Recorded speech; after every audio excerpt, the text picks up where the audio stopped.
ओम शांति। आज की तारीख है 3 अक्टूबर 2015। साकार महावाक्य। बाबा कहते, मीठे बच्चे,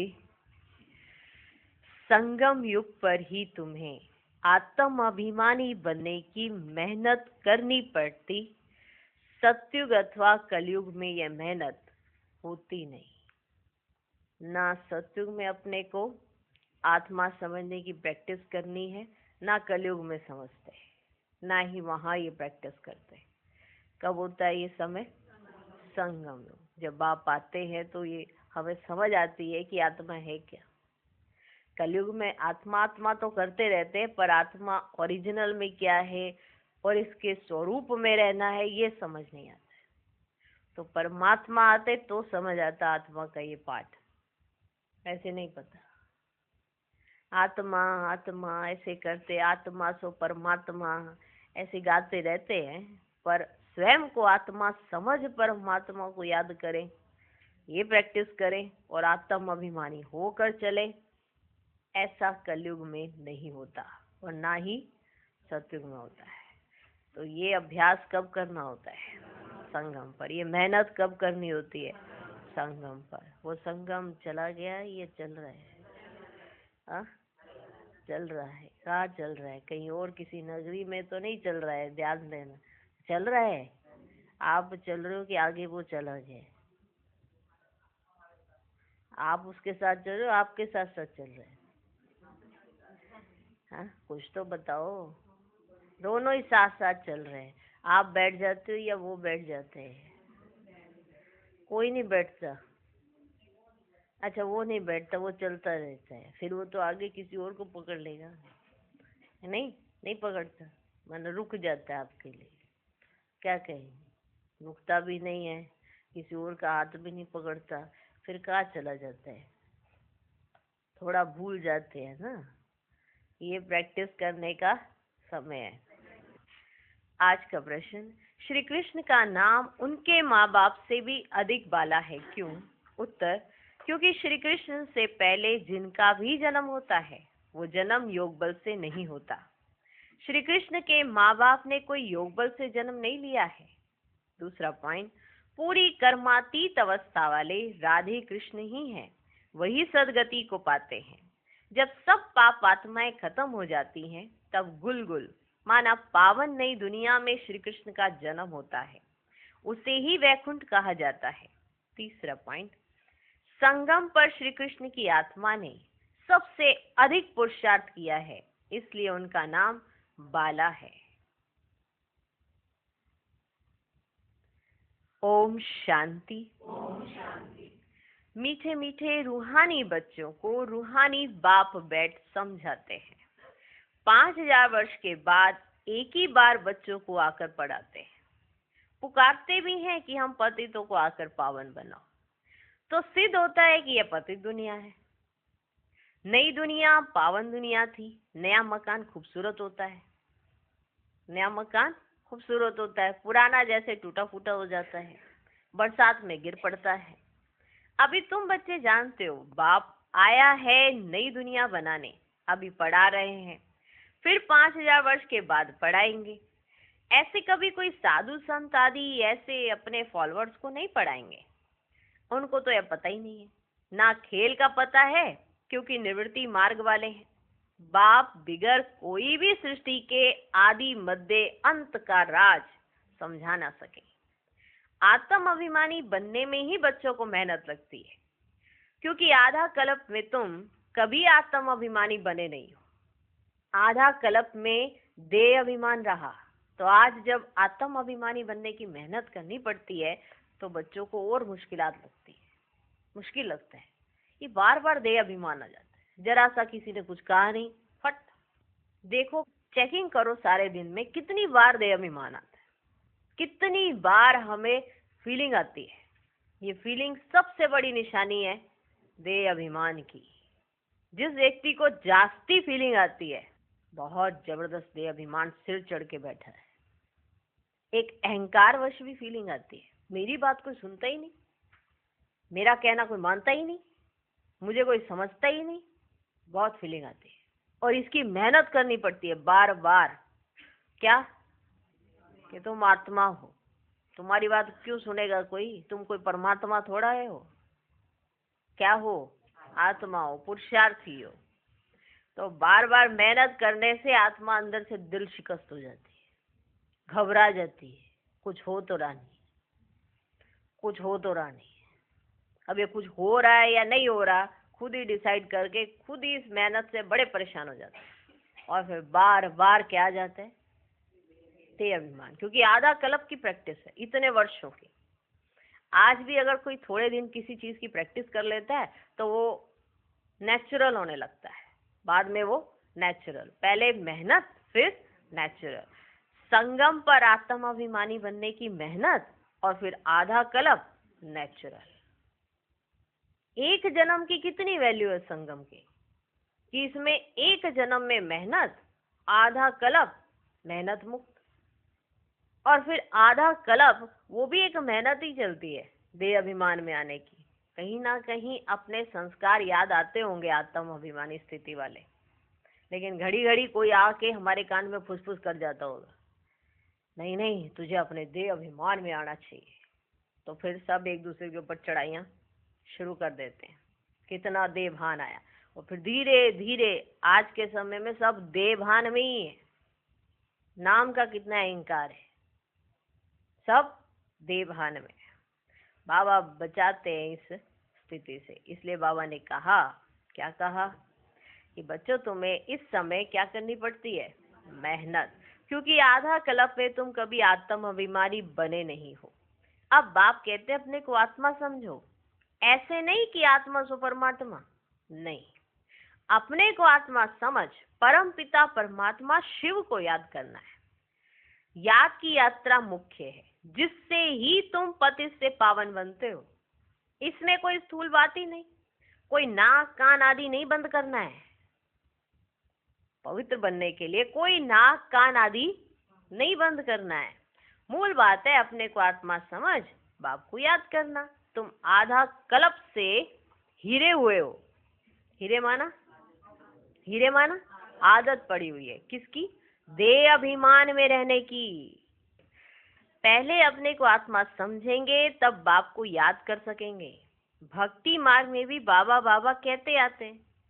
बच्चे जानते हैं सतयुग में एक ही लौकिक बाप है, वहां पारलौकिक बाप को याद नहीं करते क्योंकि सुख है। सतयुग में नहीं याद करते परमात्मा को क्योंकि वहां पे सुख है। ऐसे नहीं देवी देवताएं बैठ के याद कर रहे हैं ओ शिव बाबा, नहीं, क्योंकि वहां पे सुख है।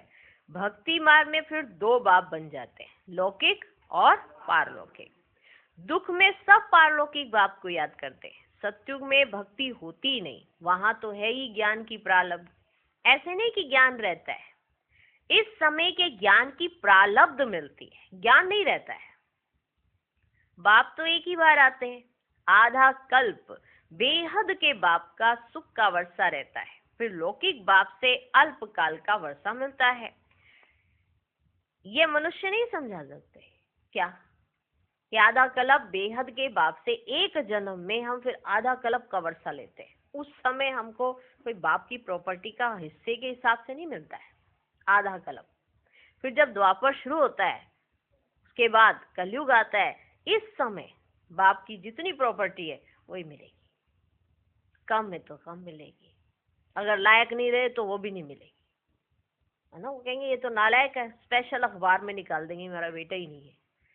जिसको प्रॉपर्टी के लिए कुछ निकालने आए या हमारे पीछे पड़े, हमने निकाल रखा है कि हमारा ये पुत्र ही नहीं है। ऐसा भी आज का समय है, उनकी मर्जी दे या ना दे, ठीक। माना हमारे ऐसे कर्म होंगे तो मिलेगी।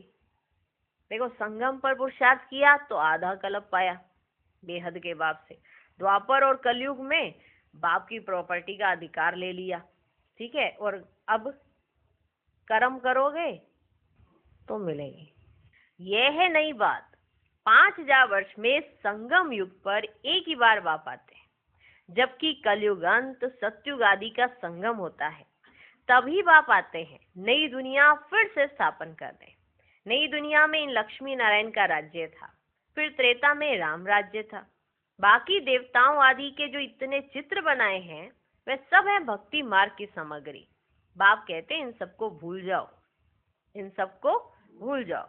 अभी अपने घर को और नई दुनिया को याद करो। ज्ञान मार्ग है समझ का मार्ग, ज्ञान मार्ग है समझ का मार्ग, जिससे तुम 21 जन्म समझदार बन जाते हो। कोई दुख नहीं रहता। सतयुग में कभी कोई ऐसे नहीं कहेंगे कि हमको शांति चाहिए। कहाँ पे नहीं कहेंगे? सतयुग में कहा जाता है मांगने से मरना भला। बाप तुमको ऐसा साहूकार बना देते हैं जो देवताओं को भगवान से कोई चीज मांगने की दरकार नहीं रहती। माना सतयुग में कोई चीज मांगने की जरूरत ही नहीं है, दरकार ही नहीं। अभी भगवान आपको ऐसा बना देते हैं। यहाँ तो दुआ मांगते हैं ना, यहाँ तो दुआ मांगते हैं ना। पोप आदि आते हैं तो कितने दुआ लेने जाते हैं, पोप कितनों की शादियां कराते हैं। बाबा तो ये काम नहीं करते। भक्ति मार्ग में जो पास्ट हो गया सो अब हो रहा है, सो फिर रिपीट होगा। दिन प्रतिदिन भारत कितना गिरता जाता है। अभी तुम हो संगम पर, बाकी सब है कलयुगी मनुष्य। जब तक यहाँ ना आए तब तक कुछ भी समझ ना सके कि अभी संगम है व कलयुग है। एक ही घर में बच्चे समझते हैं संगम पर हैं। बाप कहेंगे हम कलयुग में हैं तो कितनी तकलीफ हो पड़ती है, खान पान आदि का भी झंझट हो पड़ता है। तुम संगम युगी हो, शुद्ध पवित्र भोजन खाने वाले। देवताएं कभी प्याज आदि थोड़े ही खाते हैं, देवताएं कभी प्याज आदि थोड़े ही खाते हैं। इन देवताओं को कहा ही जाता है निर्विकारी। भक्ति मार्ग में सब तमो प्रधान बन गए। देखो कोई भी व्रत रखना हो प्याज का सेवन नहीं करते हैं। कोई भी हो, कहीं पर भी कोई व्रत रखता नहीं करते हैं, क्योंकि जिसकी पूजा कर रहे हैं वो ये खाते ही नहीं। तो व्रत रखते हैं तो वही खाएंगे जो वो खाएंगे। इसलिए हर व्रत में एक फिक्स वो चीज रहती है कि ये हमारे देवी देवता खाते थे, ये हम अब खाएंगे। कोई चूरमा सा बना लेते हैं, कोई मीठी रोटी बना लेता है, कोई कुछ बना लेते हैं। अलग अलग तरीके से व्रत की महिमा की जाती है। हाँ, तो भगवान कहते हैं तुम ऊंच बन रहे हो और जिनकी पूजा होती थी वो तुम बन रहे हो, तो इन सब चीजों का सेवन आप नहीं कर सकते। देवताएं कभी प्याज आदि थोड़ी ही खाते हैं। इन देवताओं को कहा ही जाता है निर्विकारी। भक्ति मार्ग में सब तमो प्रधान बन गए। अब बाप कहते सतो प्रधान बनो। कोई भी ऐसा नहीं है जो समझे कि आत्मा पहले सतो प्रधान थी फिर तमो प्रधान बनी है, क्योंकि वे तो आत्मा को निर्लेप समझते हैं। आत्मा सो परमात्मा है, ऐसे ऐसे कह देते हैं। बाप कहते ज्ञान सागर मैं ही हूँ। जो इस देवी देवता धर्म के होंगे वे सब आकर फिर से अपना वर्षा लेंगे। अभी सैपलिंग लग रही है, तुम समझ जाएंगे ये इतना ऊंच पद पाने लायक नहीं है। घर में जाकर शादियां आदि करते छीछी होते रहते, तो समझाया जाता है ऊंच पद पा नहीं सकते, यह राजाई स्थापन हो रही है। बाप कहते हैं मैं तुमको राजाओं का राजा बनाता हूँ, तो प्रजा जरूर बनानी पड़े, नहीं तो राज्य कैसे पाएंगे। ये गीता के अक्षर है ना, इनको कहा ही जाता है गीता का युग। तुम राजयोग सीख रहे हो, जानते हो आदि सनातन देवी देवता धर्म का फाउंडेशन लग रहा है, फाउंडेशन लग रहा है। सूर्यवंशी चंद्रवंशी दोनों राजाई स्थापन हो रही है। ब्राह्मण कुल स्थापन हो चुका है, ब्राह्मण कुल स्थापन हो चुका है। ब्राह्मण ही फिर सूर्यवंशी चंद्रवंशी बनते हैं। जो अच्छी रीति मेहनत करेंगे वह सूर्यवंशी बनेंगे, और धर्म वाले जो आते हैं वे आते ही है अपने धर्म की स्थापना करने। पीछे उस धर्म की आत्माएं आती रहती है, धर्म की वृद्धि होती जाती है। समझो कोई क्रिश्चियन है तो उन्हों का बीज रूप क्राइस्ट ठहरा। तुम्हारा बीज रूप कौन है? बाप, क्योंकि बाप ही आकर स्वर्ग की स्थापना करते हैं ब्रह्मा द्वारा। ब्रह्मा को ही प्रजापिता कहा जाता है। रचता नहीं कहेंगे, इन द्वारा बच्चे एडॉप्ट किए जाते हैं। ब्रह्मा को भी तो क्रिएट करते हैं ना, बाप आकर प्रवेश कर ये रचते हैं। शिव बाबा कहते हैं तुम मेरे बच्चे हो। ब्रह्मा भी कहते हैं तुम मेरे साकारी बच्चे हो। शिव बाबा कहते तुम मेरे बच्चे हो। ब्रह्मा बाबा भी कहते तुम मेरे साकारी बच्चे हो। अभी तुम काले छीछी बन गए हो, अब फिर ब्राह्मण बने हो। इस संगम पर ही तुम पुरुषोत्तम देवी देवता बनने की मेहनत करते हो। देवताओं को और शूद्रों को कोई मेहनत नहीं करनी पड़ती, तुम ब्राह्मणों को मेहनत करनी पड़ती है देवता बनने के लिए। बाप आते ही है संगम पर। यह है बहुत छोटा युग, इसलिए इनको लीप युग भी कहा जाता है। इनको कोई जानते ही नहीं। बाप को भी मेहनत लगती है, ऐसे नहीं कि झट से कोई नई दुनिया बन जाती है। तुमको देवता बनने में टाइम लगता है। जो अच्छे कर्म करते हैं तो अच्छे कुल में जन्म होता है। अभी तुम नंबरवार पुरुषार्थ अनुसार गुलगुल बन रहे हो, आत्मा ही बनती है। अभी तुम्हारी आत्मा अच्छे कर्म सीख रही है। आत्मा ही अच्छे व बुरे संस्कार ले जाती है। अभी तुम गुलगुल बन अच्छे घर में जन्म लेते रहेंगे। यहाँ जो अच्छा पुरुषार्थ करते हैं तो जरूर अच्छे कुल में जन्म लेते होंगे। नंबरवार तो है ना। जैसे जैसे कर्म करते हैं ऐसा जन्म लेते हैं। जब बुरे कर्म करने वाले बिल्कुल खत्म हो जाते हैं फिर स्वर्ग स्थापन हो जाता है। छांट छूट होकर, छांट छूट होकर तमो प्रधान जो भी हैं वे खत्म हो जाते हैं। फिर नए देवताओं का आना शुरू होता है। जब भ्रष्टाचारी सब खत्म हो जाते हैं तब श्री कृष्ण का जन्म होता है। तब तक बदली सदली होती रहती है। जब कोई छीछी नहीं रहेगा तब श्री कृष्ण आएगा। तब तक तुम आते जाते रहेंगे। श्री कृष्ण को रिसीव करने वाले माँ बाप भी पहले से चाहिए ना। फिर सब अच्छे अच्छे रहेंगे, बाकी चले जाएंगे, तभी उसको स्वर्ग कहा जाएगा। तुम श्री कृष्ण को रिसीव करने वाले रहेंगे। भल तुम्हारा छीछी जन्म होगा क्योंकि रावण राज्य है ना। शुद्ध जन्म तो हो ना सके। गुलगुल माना पवित्र जन्म श्री कृष्ण का ही पहले पहले होता है। उसके बाद नई दुनिया बैकुंठ कहा जाता है। श्री कृष्ण बिल्कुल गुलगुल नई दुनिया में आएंगे। रावण संप्रदाय बिल्कुल खत्म हो जाएगी। श्री कृष्ण का नाम उनके माँ बाप से भी बहुत वाला है। श्री कृष्ण के माँ बाप का नाम इतना वाला नहीं है।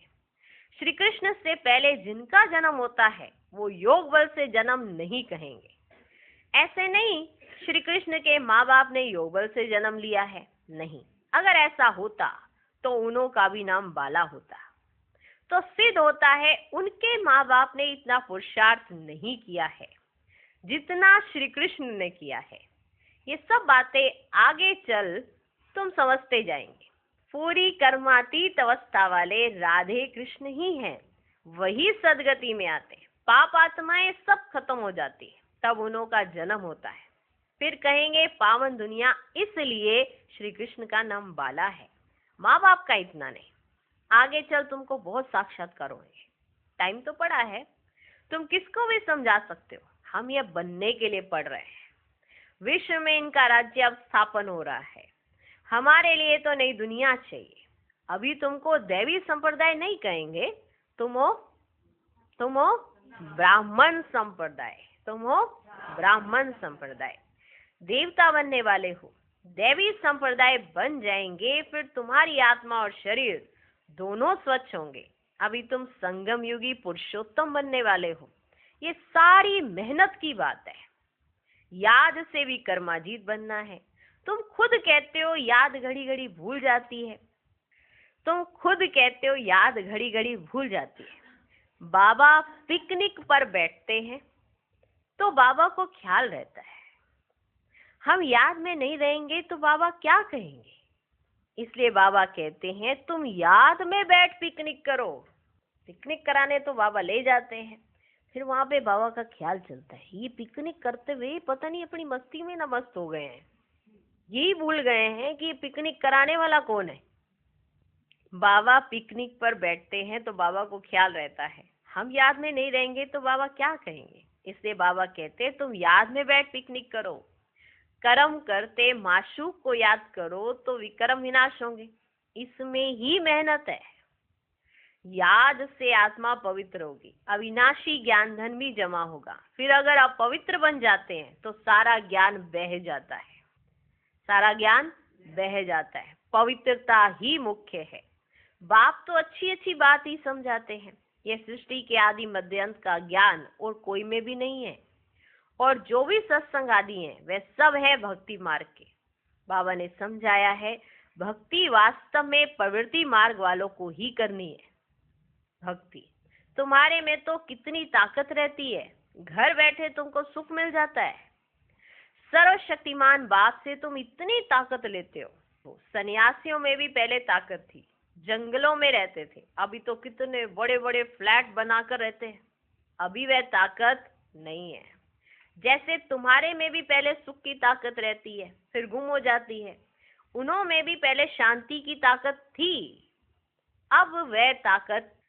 आगे तो सच कहते थे कि रचता और रचना को हम नहीं जानते हैं, अभी तो अपने को ही भगवान शिवो हम कह बैठते हैं।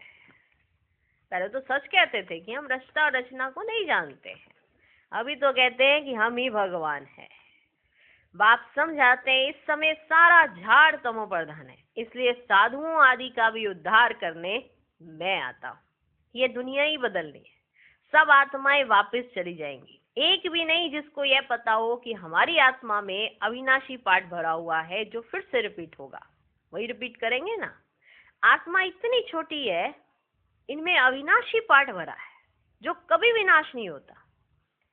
इसमें बुद्धि बड़ी अच्छी पवित्र चाहिए।